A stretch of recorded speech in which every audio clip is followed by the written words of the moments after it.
Discouraged, I took to the internet for some keyboard advice. That was another mistake.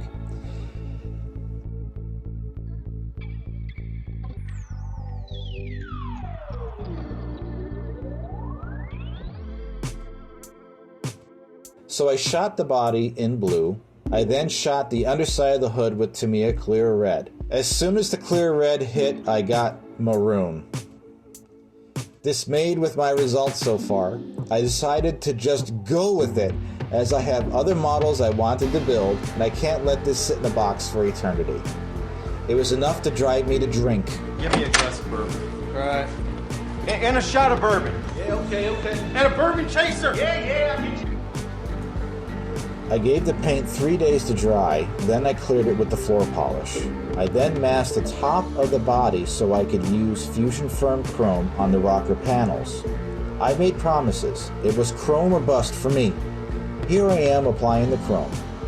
This is a big risk as the Fusion Firm uses alcohol as a carrier and the alcohol attacks the floor polish, so I was really rolling the dice here. The green details had to go as they don't match the blood clot maroon on the body. With the green gone, I replaced it with Tamiya flat red, followed by more of Tamiya's clear red.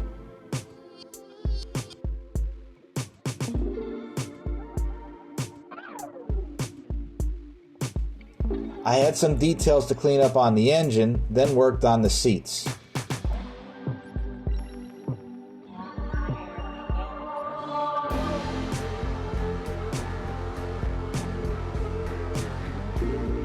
While all that dried, I decided to add a fuel line to the chassis with Protex fuel line and hex fittings. I always have trouble with the hex fittings. I find that adding a drop of thin superglue to the tip of the line, then trimming a small amount off gives you a clean end to fit the hex nut over. This trick works with any scale braided lines. I had some issues with this line of chrome and Tamiya paint on the body. I had weird color shifts right along that line, so I decided to cover them with a pinstripe. Since there is chrome, I can't mask and I can't use vinyl striping, so the only thing I could think of was enamel paint like an original sign painter. The enamel will not react with the paints on the body, and I can easily wipe up any of my numerous mistakes in making a straight line.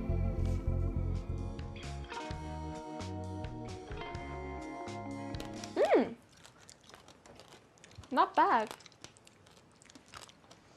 Not bad, but not good. Yeah. This was the best I could do, and I was happy with it. I'm not a pinstriper after all.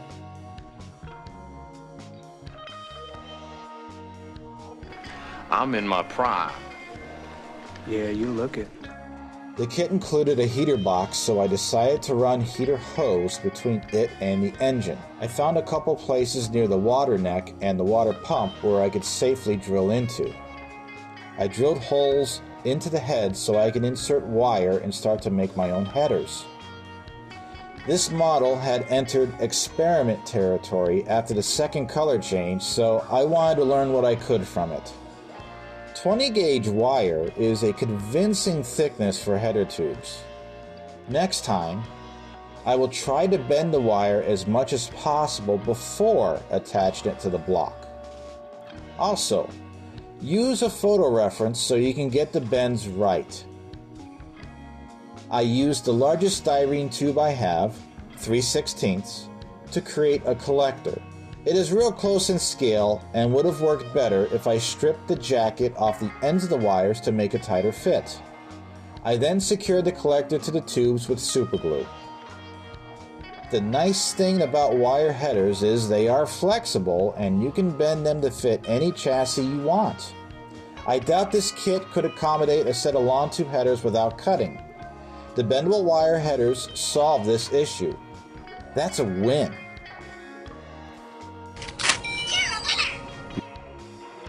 At the end, I trimmed the excess wire from the collectors and painted them flat black.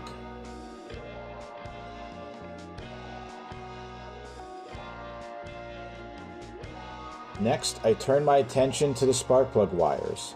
The included MPC distributor has these little notches that are perfect for spark plug wires with a drip of medium superglue on them.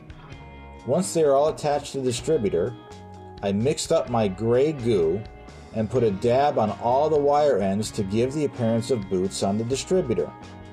When the goo dries, it is flexible and helps hold the wires in place when I route them to the heads. I even use the goo as a wire tie at times.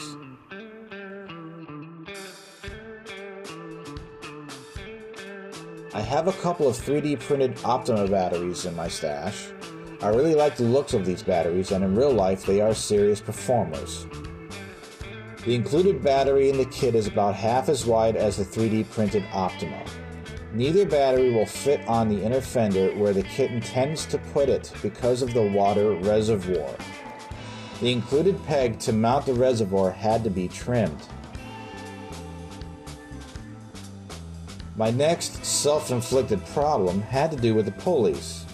Since I installed a Radical Le Mans fuel injection system, the included alternator would not fit, so I had to relocate it. In this image, I've screwed up. I put the alternator belt on the wrong pulley. The cone-shaped pulley is for the water pump. I don't know how I missed this, but I didn't realize until much later when I tried to install it. Luckily, I was able to flip the pulleys and place the alternator in the low slung position. That's okay with me. I did another mock-up with the engine and the radiator core support, just to make sure everything would fit. Decals were next in my list, and I intended to have silver SS emblems on the maroon door panels. Unfortunately, the MPC decals are transparent, and the silver disappears on the maroon. It looks black on the chrome part, so that's where they stayed. I was moving along in the build, and it was time to install the glass in the body. I figured I could finish up the interior while the canopy glue dried. Installing the glass was real easy. It almost snapped into place in a very gratifying way. I'd never felt that from an MPC kit until now. Nice job, MPC. Do I really look like a guy with a plan? I still put canopy glue where I could, just to be sure. To add some attitude to the interior, I wanted to use the B&M Magnum shifter, so I painted it flat aluminum and the handle red. I followed up with clear red to make the handle shiny. With the glass drying and the interior pieces ready, it was time to assemble the interior.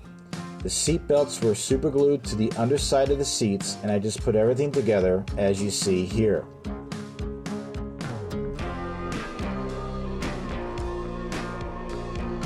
Once the interior was installed in the body, I secured it with canopy glue on the loops included in the kit. Also notice where I painted the bottom of the interior tub. This is visible from the underside of the completed model, so be sure to paint it on yours.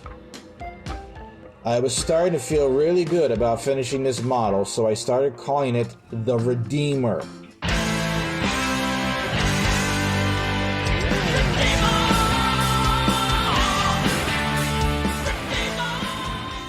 I further drove this name home with the cross I intended to place on the tonneau cover using blue masking tape.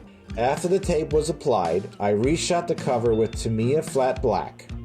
The tape has a nice vinyl look when painted. This stuff should work real well to simulate vinyl tops.